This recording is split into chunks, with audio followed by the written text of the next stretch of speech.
Everyone. Good afternoon, or maybe good evening or good morning for you from wherever you guys are joining here to our first virtual discussion that Set Them Free organizes, Women and Forced Migration, Challenges and Consequences. Actually, this panel was planned to take place in one of the official venues of the Commission on the Status of Women. However, due to the increasing threat of coronavirus, the Commission has decided to amend all the sessions and parallel events. Still, we wanted to have this virtual gathering, share the Zoom link online. We have a pretty good amount of attendees now, and I believe we'll get crowded as time goes on. And we will also publish this recording as a feedback on our social media platforms as well to reach a wider audience. So today we will be discussing a very important and I think a timely topic. Our moderator will be Ms. Hafsa Girdap, and I am Cemre Ülker. I'm the UN representative of the Journalists and Writers Foundation and one of the co-founders of our platform, Set Them Free. So today I will leave the platform to Hafsa. She's the spokesperson of Advocates of Silence Turkey and does research in women's and gender studies at Stony Brook University, New York. She mainly focuses on human and women's rights in Muslim contexts, integration and adaptation of Muslim immigrant women, along with the issue of redefinition of their cultural identities. She is also a founding member of Set Them Free, a platform who works for the women's rights violated, particularly in Turkey, a volunteer in different human rights organizations such as Amnesty International and Human Rights Watch. She has recently given Sufism and Women's Rights are Human Rights courses at Emory University Continuous Education. As having a personal motto in her life, which is let dreams lead you, she has a dream of running towards her ideal wherever and whenever possible. Another aspect of her is the love of meeting new people from different parts of the world with different cultural backgrounds. So thank you so much, Hafsa, for taking the lead, and the platform is yours. Thank you. Welcome, everyone. Everyone here, our panelists and facilitators, and also everyone out there joining us virtually. Before speaking, I want to state that I will first draw your attention to what is implied by the word forced while defining migration. I mean, behind the scenes part, generally, and for Turkey case in particular. Then we will go ahead to see what can be done to contribute to the lives of women who undergo this experience. Women's issues and women's rights have always been controversial in terms of their dynamics in specific contexts, as well as the universal arena. In Muslim contexts specifically, the political actors claim sovereign power and legitimacy for this power through many different discourses while making claims for human and women's rights. Furthermore, state policies, political agendas tend to control women and issues related to women. Increased violence against women during and after conflicts is clearly revealed in a report that was issued by former Secretary General Kofi Annan to the United Nations Security Council. Annan states that women and children are disproportionately targeted in contemporary armed conflict and constitute the majority of all victims. In other words, the most vulnerable victims of wars and conflicts are women. They are used as proxies, assaulted, oppressed, and discriminated. When it comes to Turkey, a reality of cruel violations of women's basic rights is encountered widely. There are over 10,000 women, more than 700 children in Turkish jails under the age of 6 who are politically and arbitrarily jailed. According to the Bangkok rules that were adopted by the United Nations General Assembly in 2010, non-custodial sentences for pregnant women and women with dependent children shall be preferred. In spite of these considerable rules and laws about pregnant women and women in their postpartum periods, there have been several instances of violence and ill treatment of women in prisons. Besides the harsh custodial and detention conditions that women and children in Turkey are facing, there are some other violations such as prevention to access to basic services, exclusion by the society, and the lack of financial opportunities, which in return accelerate the issue of displacement. So coming to today's topic, as one of the results of all these dire human rights violations and these conditions, enforced migration, a recent information by UNHCR states that 44,400 people per day leave their homeland as a result of a persecution or conflict. Reminding my previous reflections from Turkey, hundreds of people have been fleeing the country for a freer, safer life. Among them are women who are teachers, academics, doctors, or simple volunteers of charity organizations. And these people have three choices: being detained or being vigilant to be detained anytime, living as a civil debt who cannot work anywhere legally with rights, or leaving the country legally or illegally if the passport is seized, mostly through the Evros River by boats. Why are hundreds of people risking their lives to get away from their homeland, their own countries? The answer is actually very simple. These women are indeed socially and civilly dead. Thousands of people were dismissed from their jobs, both from government institutions and private companies. They cannot work anywhere else since there is a great prejudice and hatred among the society. This pressing atmosphere is created against them through media propaganda, which leads to exclusion and isolation from the society because of the government's oppressive approach. In the recent days, many people asked the question of whether or not it's worth of risking the lives of babies and children while trying to flee the persecution in Turkey. The respondents to this question are the people, the women who have been going through this situation. I mean, who have been trying to flee Turkey by both through Evros River or agency. Hundreds of people, including children, even babies, have drowned during these terrific and hazardous journeys. More painful reality is that those people knew they could go through what they could go through. And in this case, that question somehow makes sense. Is it worth? When all these circumstances and even some of worse are taken into consideration, it is almost impossible to survive in Turkey if you are among a targeted group, which is chosen as a scapegoat by the government and is being persecuted in so many ways. So the world witnesses a great contribution to the refugee issue all around the globe. Human rights resources indicate that there are thousands of Turkish people seeking for asylum in Greece, Germany, the Netherlands, Belgium, Sweden, Switzerland, UK, USA, and more. In other words, victims of the Turkey purge, the women mostly, have been scattered around. On one side, they are free and safe. However, all their lives have been reset.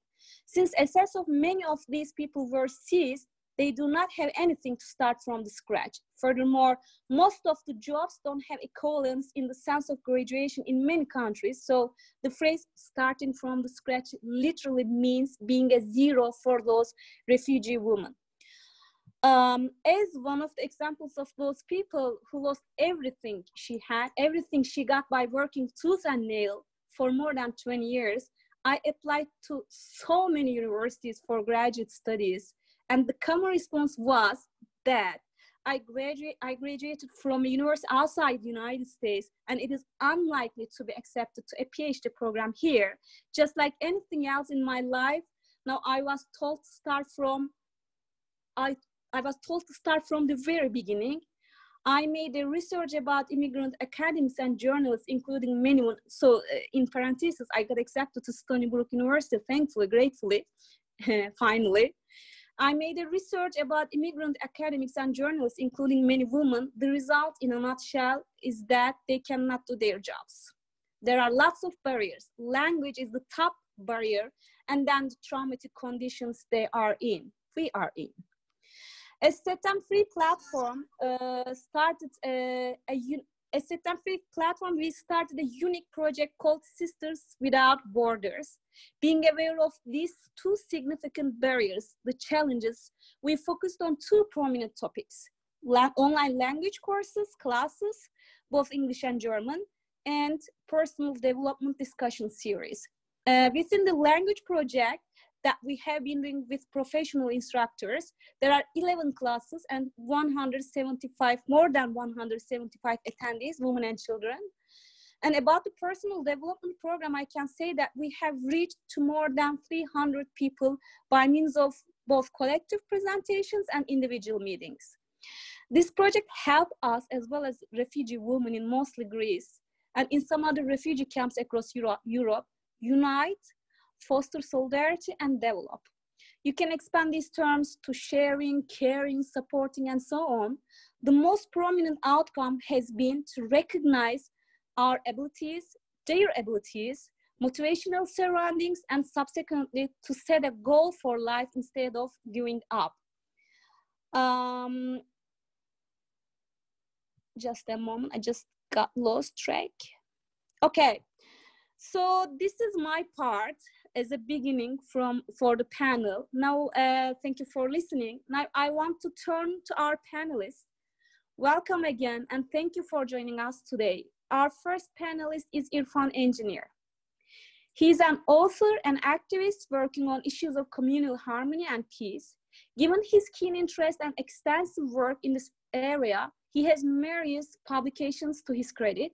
He also writes on the peace in Islam. He's invited as an expert and resource person to trainings, conferences, and seminars nationally and internationally. He was member of working group of Peace for Life, which worked to promote Christian and Muslim solidarity against Islamophobia. He also worked with Adivasis, I hope I'm pronouncing correctly, Adivasis in the Dang region of Gujarat, and contributed to their struggle. He has been part of important fact-finding missions and studies conflicts. In recognition of his immense contribution to interreligious harmony, Mumbai Mirror, a tabloid, carried a piece on his illustrious and inspiring journey to promote peace. He's editor of Secular Perspective and Indian Journal of Secularism. He currently is the director at Center for Study of Society and Secularism. He's a board member of an international human rights organization called South Asia Forum for Freedom of Religion and Belief. Mr. Engineer, floor is yours.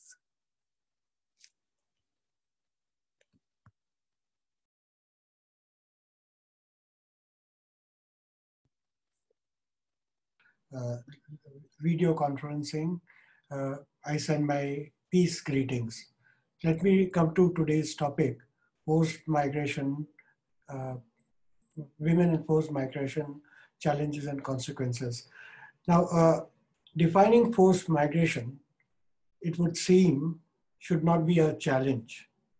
However, unlike defining a refugee in international law, no definition exists for forced migration or forced migrants under international law. Forced migration is generally accepted to refer to different kinds of displacement and involuntary movements, whether across international borders or inside a country, as well as people displaced by natural environmental disasters, chemical or nuclear disasters, famine, or development projects. The numbers are astonishing. It is estimated that between 2010 and 2017, the number of forced migrants increased annually by 8%. 70.8 million people around the world have been forced to leave from their homes. It is estimated that at least half of these are women. Displaced women, who constitute almost half of all those displaced, are blighted by problems that their male counterparts are not.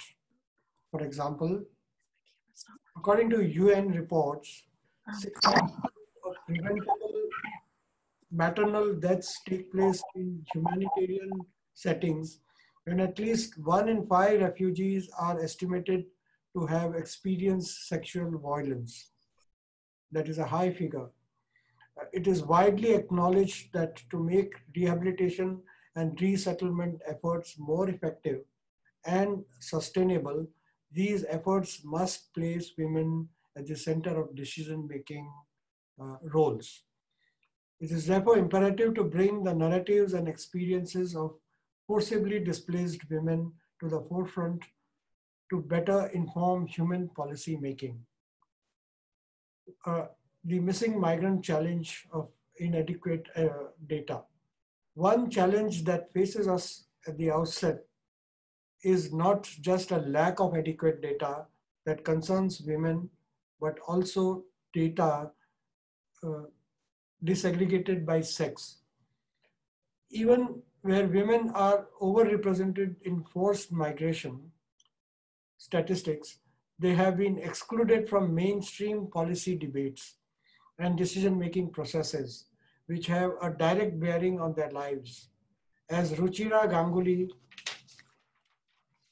in her study entitled Infiltrators, Illegals, and Undesirables, Gender and Forced Migration in South Asia, has pointed out, the migration data portal tells us that even basic information such as sex of migrant reported dead or missing is often lacking. Women are more susceptible to risks during journeys and their deaths remain invisible.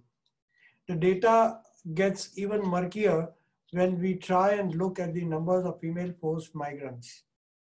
There is a dire need to compile data on female forced migrants and their conditions. Lack of data further compounds the problem of invisibility of women and further perpetuates their erasure from the narrative of forced migration. One of the ways in which such a gap is sought to be bridged is through census question in Colombia, Philippines, Somalia, and others, for example. However, gathering numbers has to be supplemented by paying close attention to narratives of women, which can help give a human face to the number and help us better understand the issues and challenges women are confronted with. Gendered nature of violence. Through the narratives that we do know of, we now understand that violence and issues of safety do not end once women leave the epicenter of immediate threat. Safety and well-being are hard-won and are continuing concerns for women during different stages of displacement. Women living in camps, for example, highlight issues of safety, privacy, sexual and psychological violence, and economic instability. Another major issue that affects displaced migrants and refugees is that of vitriolic stereotypes that label them as breeding like rabbits, as mendacious and thieving and involved in crime. International organizations have hitherto failed to address such stereotypes. Women who flee their homes often do so with their family and children. Being with children and ensuring their safety also means that their own safety is imperiled when escaping from distresses. Once escaped, many have recounted stories of difficulties faced when living in camps with children and even giving birth in these camps with lack of reproductive health facilities. Having a family in a camp need not necessarily translate into support. Cultural and social norms still dictate that women are consigned to and expected to fulfill caregiving roles.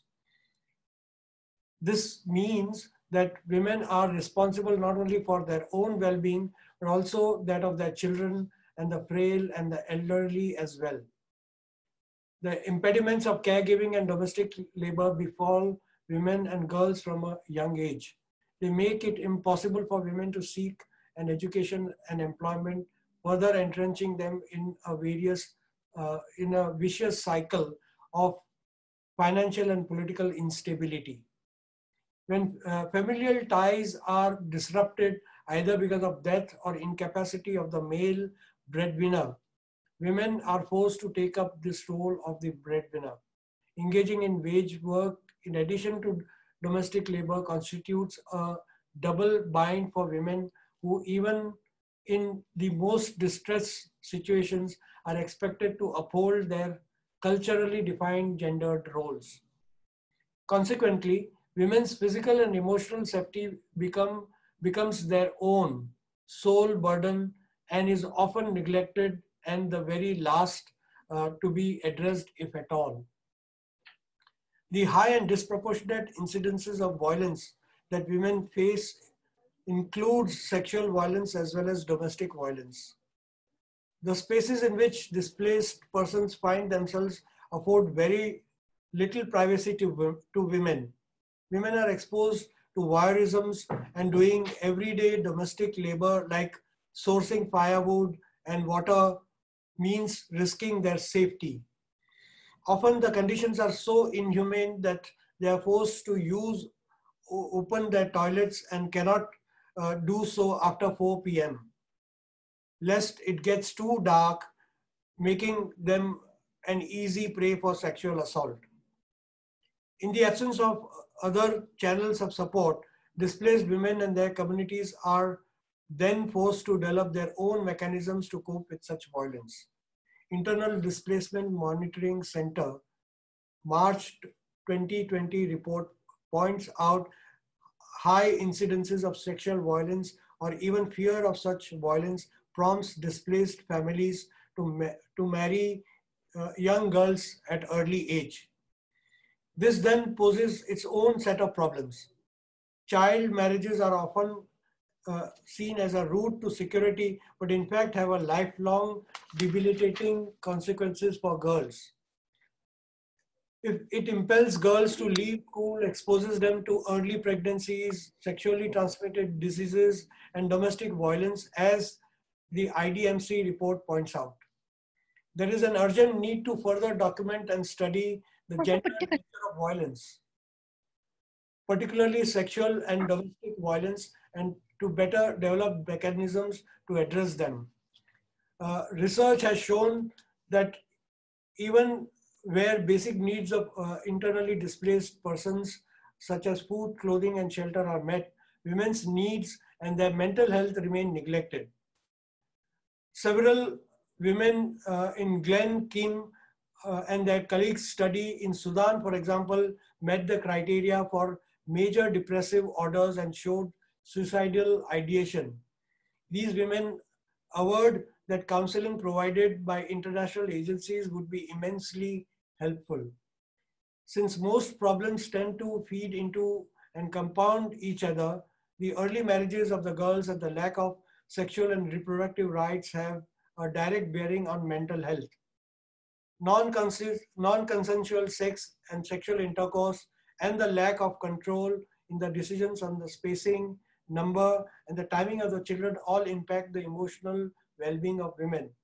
Mental distress is also an indicator of gender-based violence, as highlighted by Michael Anastario, Ryan Lawrence, and others in the course of developing a model for IDPs that can help identify women who are at great risk of gender-based violence. Depressive symptoms and suicidal ideation most likely to signal what they call post-disaster gender-based violence or PDGBV exposure. This necessarily calls for more follow-up and targeted health care delivery. Mental health remains an unaddressed emergency. Swift action needs to be taken to ensure women are provided adequate and consistent counseling. International agencies must address the gender stereotypes that exist within the organizations and outside it as well. The lack of women-centric policies and solutions and lack of data on women's issues specifically is symptomatic of the possible absence of women in crucial decision-making roles. This is despite UN's resolution 1325 that called for an increased participation of women and incorporation of gender perspectives in all UN peace and security efforts. Further, international agencies have failed to address the stereotypes that displaced persons face in a new environment.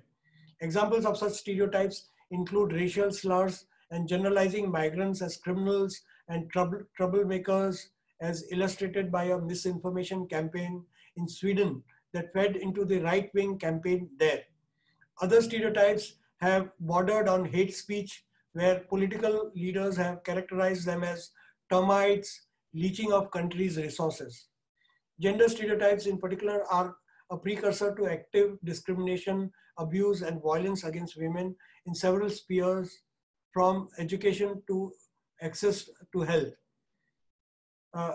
The UN Office of High Commissioner of Human Rights mentions how gender stereotypes can lead to violations of wide array of human rights. These stereotypes impact their ability to access education, health, and also increase exposure to gender-based violence. Although according to the guiding principles of internal displacement, the states have primary duty and responsibility to providing protection and humanitarian assistance to internally displaced persons within their jurisdiction, the international community must build pressures on states to reaffirm their commitment to those displaced within their borders. This is even more urgent since IDPs in general and women in particular face a particular fate as refugees in terms of their human rights violations and yet are afforded no international protection. The rhetoric of this issue being an internal matter has gendered consequences, since these consequences are disproportionately borne by women.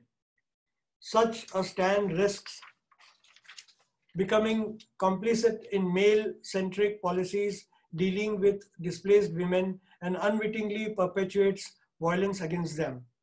Based on this, some policy recommendations must necessarily involve the following. 1. An increased involvement of women in policy decisions that affect them. 2. Since in distressed and violent situations, women are more likely to be displaced, preemptive measures need to be taken to identify at-risk women in the first place. 3. There must also be a specific emphasis and dedicated research on sexual and domestic violence and mental trauma. 4. All studies must be long-term to map changing nature of challenges, especially since, as highlighted in the Internal Displacement Monitoring Center's March 2020 report, women's needs and barriers they face changes as they age.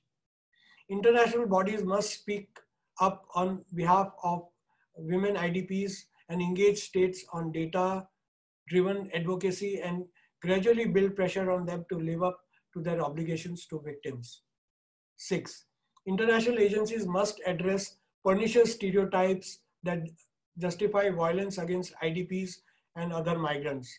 Last, and 7, the international community must reiterate and vehemently reinforce the duties, obligations, and commitments of the governments and other stakeholders towards the displaced women under various international instruments such as the Convention on the Elimination of All Forms of Discrimination Against Women, Convention on the Rights of the Child, the Beijing Declaration, and Platform for Action. Thank you. Thank you for your important remarks on the invisibility and segregation issues that women face in either their refugee camps or near resettlements, and in terms of data, the lack of data about them, and mainstream policy debates against them. Thank you, Mr. Engineer. And our second panelist is Vanya Womack, the director of the Center for Global Learning. Vanya Womack is the director of the Center for Global Learning and a business professor at CABRINI University, known for its social justice mission. A committed advocate for women and children who have experienced trauma as refugees, Vanya is an active contributor to public service messaging that supports human rights. With over 20 years of corporate experience, Vanya brings her passion in this area to her teaching and her scholarship, focusing on creating strategies to assist mothers and young women in re-establishing their lives and leadership. Through her work, she has developed leaders globally, as well as introducing CABRINI's future leaders to current international situations that impact the world they currently live in through the lens of integral human development. She's a graduate of the University of San Francisco and Eastern Mennonite University, where she studied abroad. In her professional collegiate role, she continues to design study abroad opportunities and speak on human rights abuses. Vanya, you have 10 minutes and floor is yours. Am I okay on audio? Yeah, we can okay. hear you very well. Okay, wonderful. So are you putting up the slides, Hafsa, by chance? I think Cemre or Esra is doing that, right? Oh, okay. Okay, Yes, perfect. Put it up now. Whenever you say next, we'll move on to the other page. Okay, all right. I just can't see them, so all right. So there we go. Perfect, perfect. I kind of titled this Refugees Unknown, Stories Untold, because I think that there are some areas that I've been able to witness being in Germany and being in Greece, specifically talking to women. So what I'd like to do here is to try to bring you some examples of some very recent stories of things that have been happening. Next. So I think it's important for people to understand, and those that might be on this, a little bit of the background as to why this is happening to these women. So I'll just go through this kind of fairly quickly here. But to give you a little bit of background, in 1941, Muhammad Fethullah Gulen was a Turkish Islamic scholar, was born, and he became a leader and a scholar in Islam. He philosophically and practically advocated a centrist political agenda while still embracing democratic modernity. He then initiated an international faith-based organization known as the Hizmet Gulen movement. And so moving forward from here, I am going to be using the acronym HGM usually on that. So Hizmet in Turkish means service.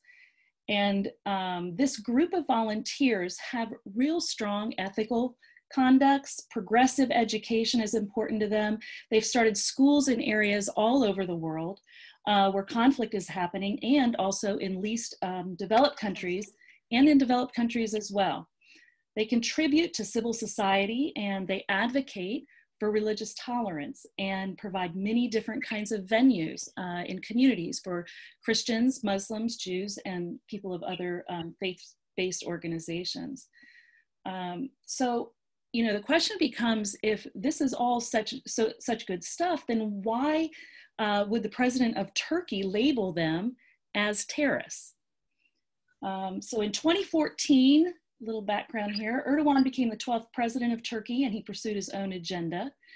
For example, he labeled terrorist activities as a pretext for criminalizing acts like insulting the president. Gulen and Erdogan were once allies that fell apart in 2013 during a corruption investigation that briefly threatened to engulf the government. And Erdogan then blames that on Gulen's network or on HGM. So Erdogan also accuses Gulen of trying to establish a parallel state within Turkey.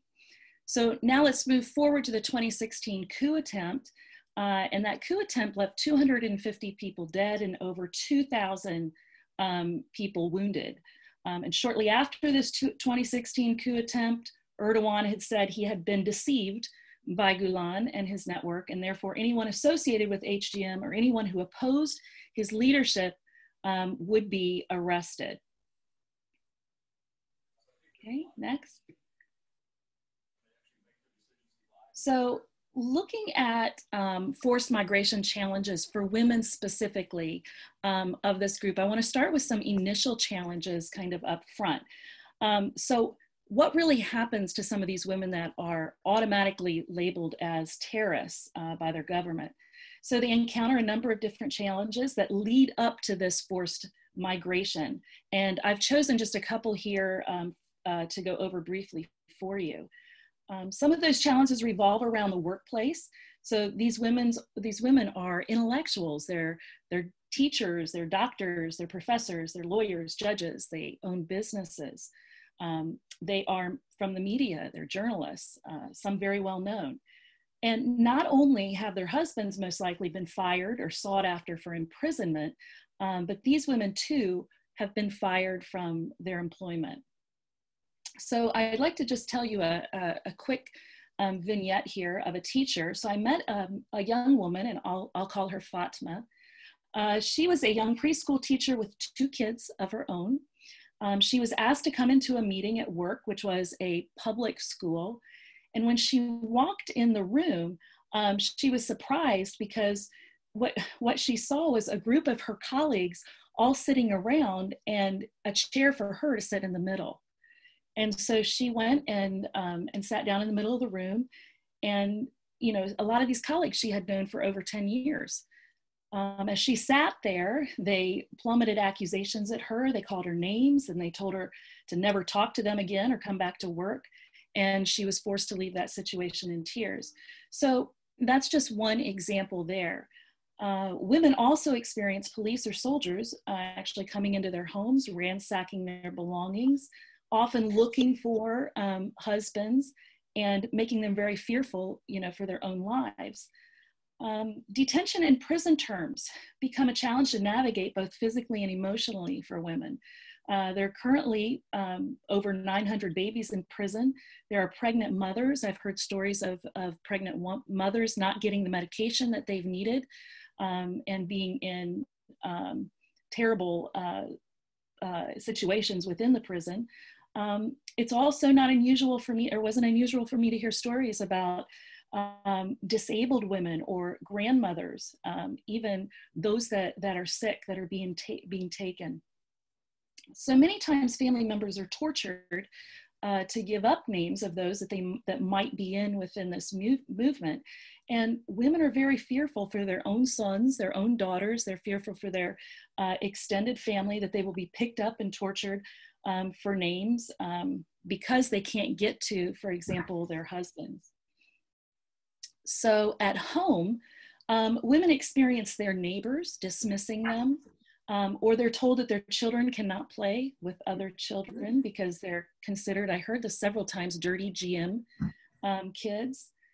Some kids are not allowed to go to school or they're kicked out of school. They experience harassment. They have to hide who they are, and meaning that, you know, they may have one or both of their parents in prison. And so you're working with young children to make sure that they're not saying anything about that, or you're trying to keep that from them. So here, these women are initially forced from their homes.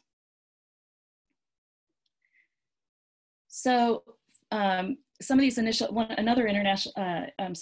challenge would be with family. And so here, the pressure and harassment, it continues, especially traumatizing women when family becomes involved, because they'll disown you. Family is also turning people in.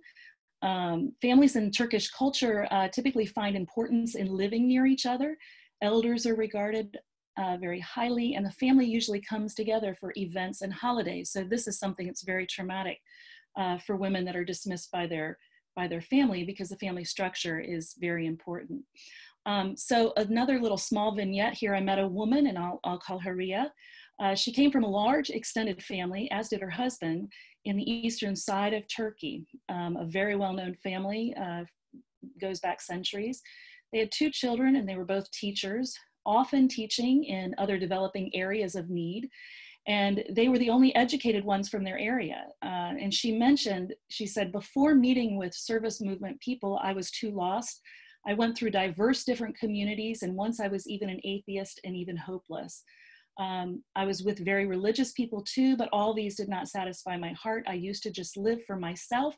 Then meeting with service movement minded people, it allowed me to find the passion for teaching others.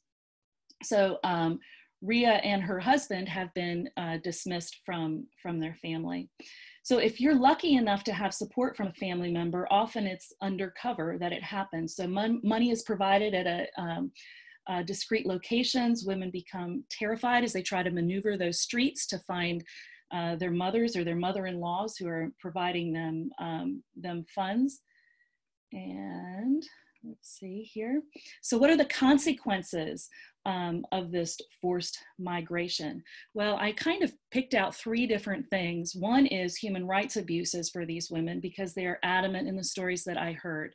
And many of these women vary in age. I met with a large group of girls, young girls, under the age of 21. And they had all traveled by themselves to Greece. And along the way, or when they were in prison, they experienced sexual abuse. And I found it interesting because they had not shared their stories with each other. And so therefore that kind of communal trauma and working through some of those things just within your communal group is not taking place. The second one is displacement. Family, safety is really important here. Support networks. There needs to be more of this. I was really shocked, I guess you would say, to see that there weren't more supports coming from NGOs in the Athens area, at least in regards to supporting this group of people. And then trauma, of course, there's individual trauma and there is communal trauma. And, those are both things that are the result of this migration, this forced migration that they're having to do. So the next slide there. Perfect. Okay, so one of the things that I wanted to do was really give a tribute. These are 2 children, Guslam and Mustafa Kara, and they were lost in the Aegean Sea, and their parents and younger brother survived.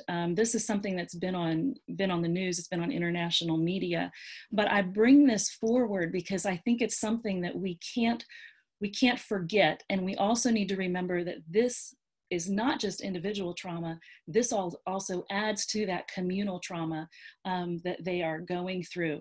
So anytime I do these kind of presentations or talks, I really try to highlight that and provide a tribute to this family and to their children, because they represent many others that have been lost. And one of the things that their mother had said, which I thought was very, very important to kind of all of this. It's, she says, in the way of freedom, I lost my children. And you really could say, in the way of freedom, I lost, and you could fill that in with so many different things. So as I was looking at migration and looking at what are some of the consequences of that, the consequence is that you're seeking for freedom and you're losing something very dear to you along the way in every story that I heard. So that's all I have for you today. Thank you, Vanya. Vanya Womack emphasized the initial challenges of women back in their homelands, the discrimination or traumas that they are going through with all family members, and she also stressed a very important mutual relationship between individual trauma and communal trauma. Thank you, Vanya. And now the floor is for the 3rd speaker, and our 3rd speaker today is Zeynep Ercan, an Associate Professor of Early Childhood Education at ROWAN University. And she will be talking about challenges of enforced migration and observations from her recent trip to Greece. Zeynep Ercan is a professor of early childhood education and the co-director of Early Childhood Leadership Institute, a professional development and research institute at ROWAN University in New Jersey. She teaches undergraduate early childhood education courses and doctoral qualitative research methods courses. Her research agenda includes culturally and linguistically diverse children, teachers, families, and educational experience for refugees and immigrant parents and children, best practices for culturally responsive teaching and intellectual development, professional development of educators and leaders. Zeynep is actively involved in local, national, and global scale educational and social issues of our society by serving as a board member of CASA of NJ, a National Association for Early Childhood Teacher Educators, and as a volunteer of multiple nonprofit and community organizations. Zeynep's research has appeared in many distinguished academic journals. She is the recipient of 1214, the Indiana Early Care and Education Award, and 2017 Wall of Fame Award for teaching, advising at ROWAN University. Zeynep, floor is yours. Thank you so much. Can everyone hear me? Okay, and I wanted to say that this is such a great opportunity. I was looking at the participants list, and everybody who participates in this at this time on the virtual format must have really good big hearts. So I would like to connect with all of you after. I also wanted to shout out to Wanya. Wanya, I have been a fan of yours from a distance. The time that you went to Greece in November, my husband and I were also trying to go to Greece. And it didn't happen because we just became citizens recently. And our big wish was that our first trip is going to be to Greece. However, the timing did not work out for us. So we went to Greece in January, but I heard so many wonderful things about you and your work with your communication with Esra, who I also met virtually a couple times, and you know, she helped us in our trip in Greece as well. So I think when we were organizing this panel around this idea of forced migration, I was going to talk a little bit about, you know, women's experiences in Greece, but also my focus being the education side of things. I wanted to talk about experiences of children, and also always having the practical educator mind, what can we do, you know, type of question, right? So I'm gonna talk a little bit about that. Really informal, because full disclosure, even though I follow everything really closely, being part of a friend of his mid community, and really valuing these people's sort of like presence and contribution to the world. But in full disclosure, I have not spent a lot of time in Greece. It was just a couple days. However, I got to know, I think if you think about head count, about 100 people in different occasions, and was able to, you know, relate to the stories, and also ask a lot of questions about how the education and the social context there. So I'm going to talk a little bit about the situation right now, that at least from my acquaintances, the Turkish refugees perspective. So they actually, when they arrive in Greece right now, it used to be that in the first couple years, I guess, of the forced migration to Greece, the Turkish refugees did not have any sort of like foundation structure. From what we know, there were not many people living in Greece that could provide the linguistic support for Turkish refugees. And there were not many people who actually made Greece their home before. So it's very ironic that Greece and Turkey sharing this long history and not having a lot of connections that way. But that definitely made things harder for people, as the housing was a big problem in the first couple years of this migration. And somebody finally discovered that they could do Airbnb. And that actually started a sort of like line of housing opportunities for people in the community to get together and actually, you know, finding houses. So that kind of informal network rolled into a more, I think now, a more structural community connection, where what I heard was in Turkey, if they were living in the same region, because Turkey has 7 regions, and I think they might have in Greece, they might have been dividing it a couple regions at least of Turkey. And if you lived in a region in Turkey, regardless of what your community group was before, right? Like you could be part of a teacher group in the social network, or you could be part of a businesswoman organization, or you could be part of a doctor's organization.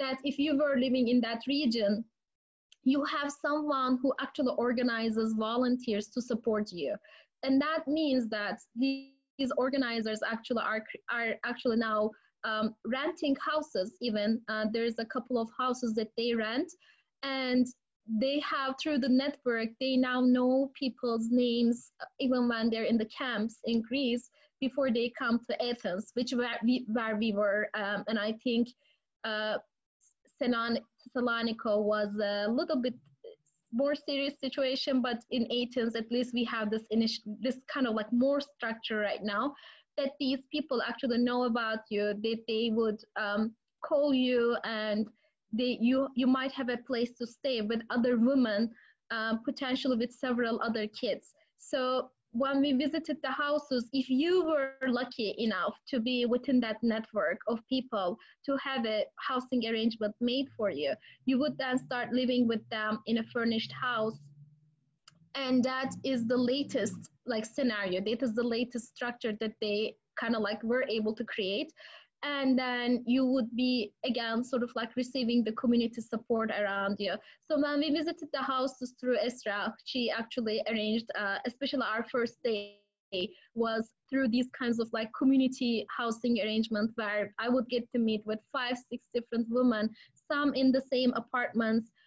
So it might be that in the same apartment, one apartment had, I think, close to 15 women, several kids living in there in different apartments. And the experience with Greek people were mostly positive. If they started renting a house from a Greek, landlord, and it turned out to be positive, then potentially that they would recommend it to another friend in the same apartment. So it seems like the community is making a good reputation in Athens local community. So the housing situation is that for some who are lucky to be in that network. I heard other people who are not part of that network and they cannot be because of privacy reasons. Or their low situation with the courts in Turkey, that they cannot actually mingle with other Turkish people. And those people tend to be in the most dire positions. They have to find everything by themselves. They cannot talk to other people. And there are so many people in that situation too. So there's multiple, ways that you could end up in there. What I saw was, overall, when you talk to a normal person, definitely you can talk about a lot of possibilities. When you talk to these women, first of all, the impact of their faith is that definitely make them stronger to shield themselves from the biggest, effects of the trauma. However, you could see that there is a burnout syndrome, that they cannot almost like focus on anything. Say they don't really think about future in the same way that we think. Their really focuses on, really fixated on being able to pass to a European country where they can actually find jobs, because it's not possible in Greece. So it was really hard to get through that sort of like burnout syndrome and focus difficulties that I observed. Even within the conversation, they're really like the temporal, the time that they live in and the situation that they're in, it's just so different, mostly psychologically. A lot of physical needs were okay, like it at the basic level, not really good, but okay, they were able to feed themselves. But I think there are also some women who would just surpass that with some strategies. Like there were several women who would use a lot of humor, who would also think about a lot of purpose, who would try to define some purpose in their lives. Like there were some that were really determined to learn a second language, and they actually started going to courses. There were some women through Set Them Free, thank you, Hafsan, others in Set Them Free, who, through those supports like IT courses or, like language courses. And I think one of the things that we talked about with the ladies, who they said, again, because they're not living in that environment, they said, we have never thought about this, was that I brought up this notion of being really, being the given hand, or being on the given end of the things and not receiving end, because they were so tired of being on the receiving end and feeling like, their lives are shattered, but they're also insulted. I think that was the sense that they felt really insulted. They felt really pressured and oppressed through this process, from being a very honorable member of a society, as a doctor, as an engineering, as a teacher, whatever, and being in that situation right now. And we really talked about this notion of how this was intended by the authoritarian regime, and how this genocide works that way, that you made feel unimportant, you made feel less and really little.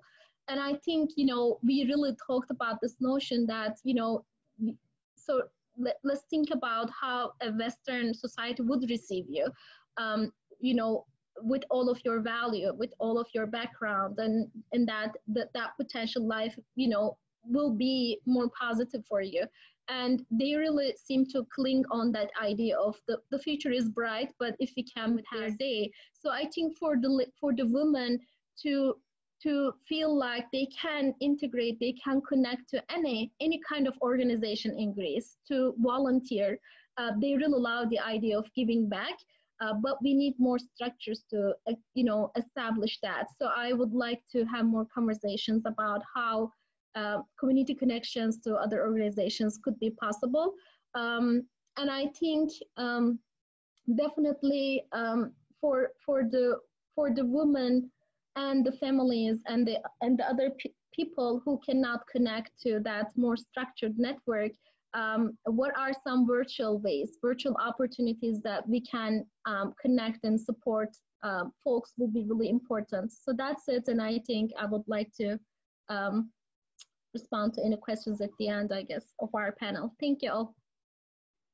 Thank you, Zeynep, for your reflections. And Zeynep touched on her observations about the mostly mental, psychological challenges that these women and children going through in Greece, the refugees there, and burnout syndrome specifically she talked about. And the thing that drew my attention was your reflection on the idea of being aware of temporal belonging feeling in Greece right now. And you also stressed the psychological dimensions of the challenges rather than the physical ones in Greece right now. Thank you, Zeynep, again for your reflections. And now it's our final panelist turn with Ayhan Çetin. Ayhan Çetin is the executive director of Turquoise Harmony Institute, and his speech will be on the role of CSOs to overcome the long-term challenges of forced migration on women. Ayhan Çetin is the executive director and trustee of Turquoise Harmony Institute, a South African-based NGO which tries to promote peace, harmony, tolerance, and social cohesion through different events and different platforms by bringing people from different walks of life together. He is a PhD candidate at University of Johannesburg. He received his BEd honors degree from Marmara University in Istanbul and his MEd from University of Johannesburg.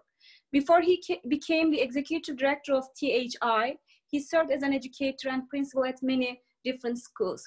Teaching and fostering tolerance and human rights, social cohesion at South African schools is his key research area, and he published academic articles on these topics. He plays an active role in interfaith circles to promote interreligious tolerance. He participates in local and international seminars, conferences, workshops, and so on to explore different ways and practices of peace activities which can guide communities at grassroots level. Floor is yours. Thank you, and good morning, good afternoon, good evening to everyone. You know, so I'm working for a Turquoise Harmony Institute, which is based in South Africa, and we try to promote, as she said, you know, the peace, harmony, and focusing on the social cohesion issue, which is very important and valid in South African context last couple of years. Because of the diverse background of South Africa, and it is one of the key country in African continent which takes many refugees and immigrants. So our institute is South Africa, working in 3 cities and try to promote all these, you know, values. And our inspiration is coming from the teachings of Fethullah Gülen, his message of love and peace. And we try to practice, you know, these messages on the grassroots level. And before I start to talk about, what we are doing in terms of empowering refugee women in South Africa, I think it is important to understand, where South Africa stands in terms of, or the African continent stands in terms of, the immigration and the refugee issues. So according to UNHCR, there are 18 million people in sub-Saharan Africa, and these people are very much concerned with UNHCR. So they are constantly kind of displacement in African continent, especially in Southern Africa. And the sub-Saharan Africa hosts almost 26% of the world refugee population. So, and when you think about the South African situation in the African continent, one of the biggest, actually the biggest economy in South Africa, so it attracts many refugees and the immigrants, and it is giving a lot of social problem and economic problem in South Africa also. And as you know, the history of South Africa, so after 1994, then they got rid of apartheid regime, and it became the most democratic country in African continent. And it allows many other people, to attract many other peoples in African continent to come to South Africa and look for many opportunities. So these are legal migrants, some of them, and many of them are unfortunately illegal immigrants coming from the neighboring countries. So after a while, of course, these keys started to, create a big problem, especially in terms of increasing the xenophobia. I'm sure you heard about through the news last couple of years, there were quite a few xenophobic attacks. And because of, the illegal immigrants who are really trying their best to be part of the South African society, but unfortunately that integration and inclusion is not happening. And as an institute, which I think this is a great problem for social cohesion and having a peaceful and harmonious society in South Africa, and we thought, but we can do something else on that. And we started to think about what we can do from our perspective, to how we can integrate and include these refugees and illegal immigrants or undocumented people to the South African society. And we thought, and the language classes will be a great idea, because many of these immigrants are coming from Francophone countries who speak French, and literally they don't know any word of English when they come to South Africa. And we decided to start language classes, and we call it social and economical inclusion and integration program through language classes. And we started this project last year, and we started with 18 African refugees who are coming from, as I said, French speaking countries to help them, to integrate to South African community. And there are quite a few challenges of refugee women in South Africa. As I said, the first one is language barrier, especially coming from these Francophone countries. And many of them are undocumented women, and it is very difficult. So if you don't know the language and the culture and the South African, system, it is very, very difficult to follow up to your asylum application or your refugee application. And the xenophobia is very obvious, so you are under attack most of the time in the country.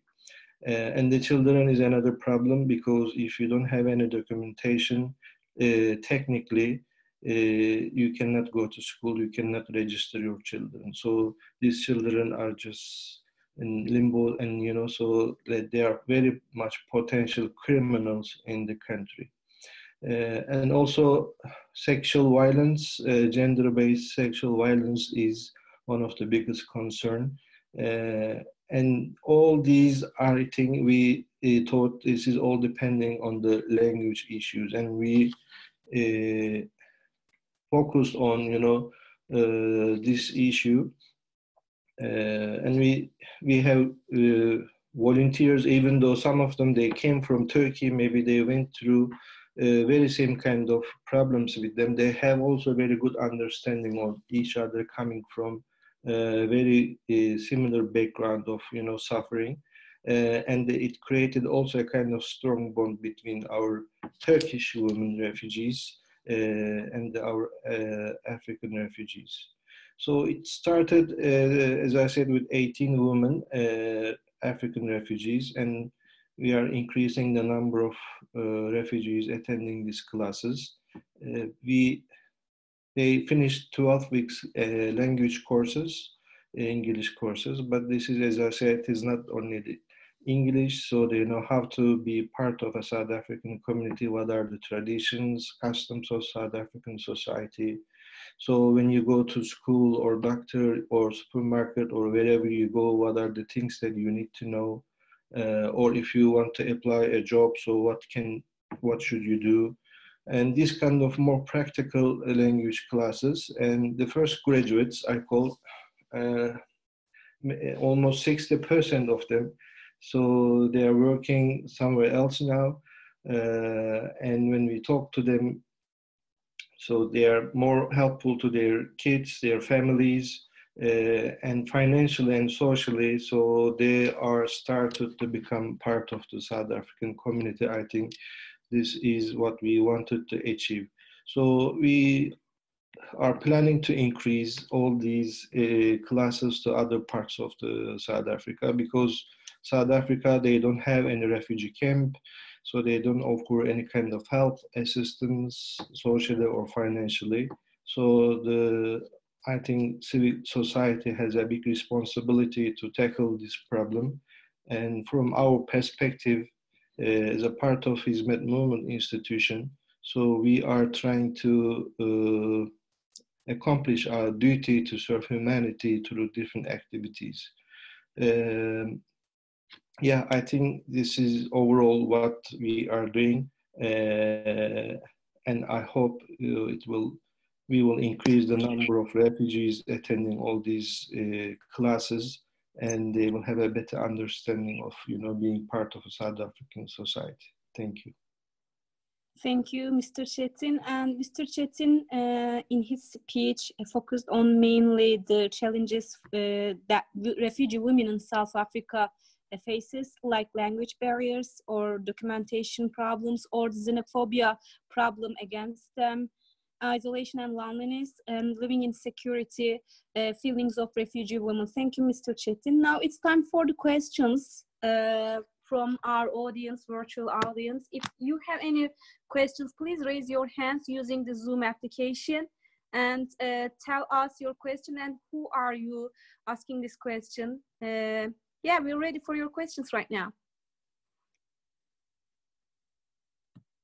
Esra, could you please assist me while taking questions? I mean, I know that the audience from different places will raise their hands or just, you know, unmute their mics. In which way is gonna happen? No questions? They can just ask. So someone just unmuted herself.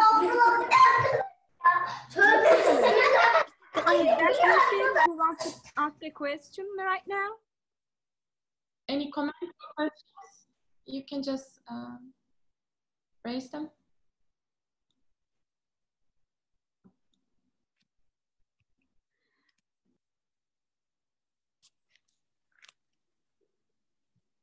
Everything is understood very well. Thank you. Our panels are great. So, all panelists, do you have questions for each other? That works too. I have a question for Vanya. Vanya, you mentioned that I missed that part. You tried to get in contact with the local organizations in Greece. Is that true? Can you tell more about that? Yeah, well, you know, even more recently now, there's been a lot of change within the government, right? And so a lot of the NGOs that were initially coming in, more so on the camp side than in Athens, if they didn't register by a certain period of time, then they were not, you know, allowed to be there. So that's something that's fairly recent, which means that then those services, you know, are diminished a little bit. But, you know, in Athens, so what I was really looking at is trauma, because I noticed that from, you know, the interviews and things that I've done is that it seemed to be that that was one area that there just wasn't enough support on. And so, you know, finding with language barriers, you know, with still the fear. I talked to a lot of women that still had fear of people finding out who they were, or people following them still. And typically, like from what I gathered, that lasted probably the first maybe 3 months that they were there. And then after that, they started to, you know, to feel a little bit better. But that fear just kind of comes with them. And it's like right at that point when they get there, there's just not that support, except for their basic needs, which is good, you know, is safety. That seemed to be a really important factor. But there's definitely a need, I think, for, and according to them, for more support, even communal support for that, a way for women to kind of get together, besides the women that they're, you know, living with for so long, to be able to, you know, do things and interact with the community. Some of them are starting to get kind of to that point. And I think that those women that have either decided to stay, or those women that have been there for a longer period of time, like you said, they want to help. They want to get, you know, they want to give back. It's just their, you know, their nature to do that. And so providing some of those kinds of opportunities for them to do that with new women that are coming, I think would be something that would be important to do. Yeah. I remember we last year during the UNCSW panels, one of our panels was about refugee survivors of refugees, women as refugee survivors. The title was exactly that. And Zeynep, you mentioned about the sad feeling that women in Greece having that instead of giving hands, being a receiving hand is insulting or saddening. And at Set Them Free, what we are trying to do is that the, you know, counterparting. I mean, being instead of a receiving hand, being a giving hand or supporting each other. I mean, integrating to the culture makes them to be much more productive in terms of, you know, knowing the language or contributing to the new culture, to the new resettlement. Instead of being a victim, being a survivor, you know, means a lot. Thank you for bringing this issue to the, you know, front. I also wanted to add that the other part, that why they were so traumatized to me, because I have lived my, I would say, entire adult life as an immigrant myself. So I actually left my country when I was 22, and I've been living in US for 18 years. So some of the actual trauma that they experienced was just that, actually having a very abrupt goodbye to their countries. And I think that was something that we don't think. We think that, oh yeah, it's forced migration. But some of these people literally lived in the same little city in their, or town in their entire lives. And that was not only their first journey abroad, but that was a journey that pulled them apart very abruptly from their home. So that was very interesting. So when we actually discussed with them the notion of being a sojourner, so I explained what a sojourner was. Sojourner is a person who is constantly on the move, right? Like they're a traveler and they live their life as a traveler. So I mentioned to them that we actually share this. Like, even though I am not forced, I actually feel like I have a different sense of home now, which is where my loved ones are, but not, you know, not Turkey. Turkey is not my home. So I think that's something that once they get through that notion, things will be easier. But I think everything coming together at once is another factor that shocks them in the beginning. But I think, like you said, once they recognize they're a contributing and valuable member of whatever society they're in, it will be much more different. Yeah. Thank you. I have a question for Mr. Engineer, but before that, there's a comment from the audience. I would like to read that. I don't have any question, but I want to thank for giving very valuable information. It makes me think more about possible ways of helping our refugee friends. Thanks to all speakers very much again for their contribution on this heartbreaking problem. Mr. Engineer, you talked about the invisibility problem of refugee women. I mean, it is caused by the lack of data and policy makings. Could you please elaborate what we can do to contribute to not contributing but bettering this issue, the invisibility or segregation issue? What, as individuals or as organizations such as September or Advocates of Silence Turkey, what we can do to better this problem? Yeah, women's voices are invisibilized. One is lack of data, but even when there is data, data just means a figure. Now each case has a terrible story of suffering, surviving, and these voices are silent. Now, when we hear voices of refugees, it's mainly the men who speak. Whenever there's a conflict situation and peace has to be negotiated, or relief camps to be organized, or rehabilitation of those displaced has to be done, it is the men who decide and who sit on table for resolving the conflict or whatever relief work that has to be done and how it has to be organized, etc. Women's voices are silenced. They're just not on the table. Their perspectives are not taken. Their specific problems are not dealt with. For example, in many of the internally displaced situation of post-migration, the camps that I've visited, simple thing of privacy and sanitary help, sanitary practices are not there. When relief work is organized or people call for relief material, the sanitary napkins are not even thought of, and that is one of the most urgent needs of women. So that's how women's voices are invisibilized. What we need to do is that women's voices should be there in equal numbers in organizing relief, rehabilitation, in whatever decisions are to be taken. Just like women's voices are silenced within domestic situation, within the family. It's the men who decide. So this kind of situation happens even in relief camps, where I'm talking about a situation where people flee conflict situations and flee en masse, and take refuge in neighboring areas, whether within the country or sometimes cross borders and within another country.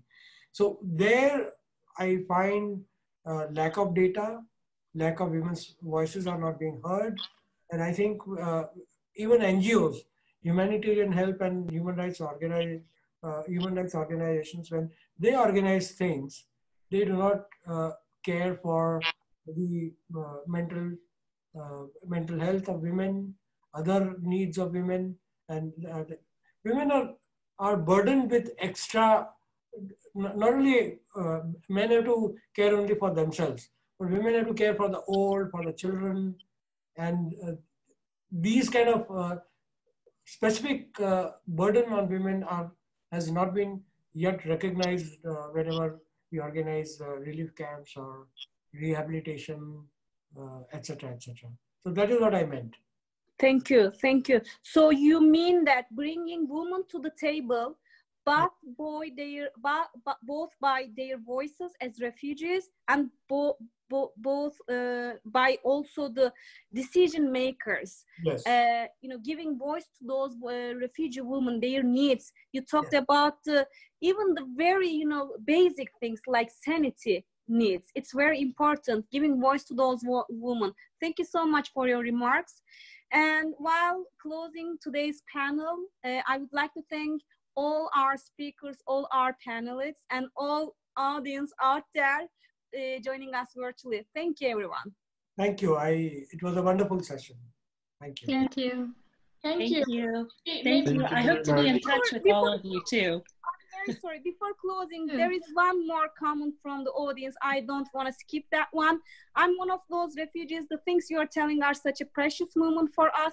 Thank you very much for everything, especially for English courses. Thank you. That was a great closing remark, Nilgün. And thank you, everyone, again. Have a great one. Have a great day. And waiting for your contribution to our studies and projects. Thank you. Thank you. Bye-bye.